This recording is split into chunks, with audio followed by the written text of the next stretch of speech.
I'll just do two more, if that's all right. This one's called Paper People. I like people. I'd like some paper people. They'd be purple paper people. Maybe pop-up purple paper people. Proper pop-up purple paper people. How do you prop up proper pop-up purple paper people? I hear you cry.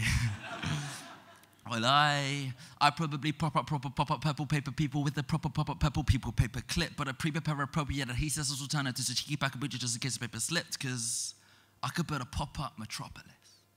But I wouldn't want to deal with all those paper people politics, paper politicians with their paper-thin policies, broken promises without appropriate apologies.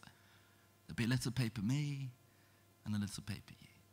And we could watch paper TV and it would all be pay-per-view.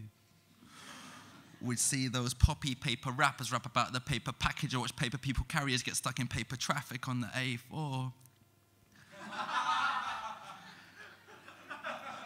Paper. There'd be a paper Princess Kate, but we'd all stare at Paper Pippa.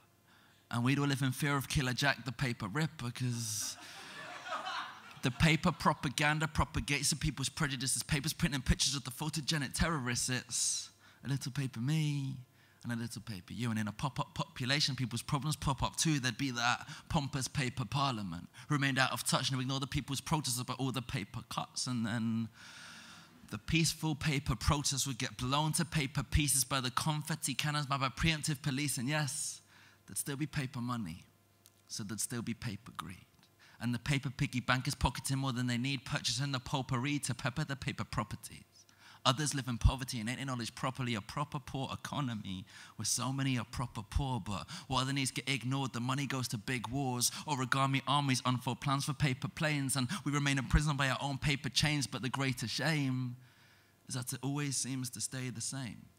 What changes is who's in power, choosing how to lay the blame. They're naming names, forgetting these are names of people. Because in the end, it all comes down to people. I like people. Because even when the situation's dire, it is only ever people who are able to inspire, and on paper, it's hard to see how we all cope. But in the bottom of Pandora's box, there's still hope, and that's still hope, because I believe in people. People like my grandparents, who every single day since I was born have taken time out of their morning to pray for me. That's 7,674 days straight of someone checking I'm okay, and that's amazing. People like my aunt who puts on plays with prisoners. People who are capable of genuine forgiveness. People like the persecuted Palestinians. People who go out of their way to make your life better and expect nothing in return, you see. People have potential to be powerful. Just because the people in power tend to pretend to be victims who don't need to succumb to the system. And the paper population is no different. So there's a little paper me and a little paper you. And in a pop-up population, people's problems pop up too. But even if the whole world fell apart, then we'd still make it through. Because we're people.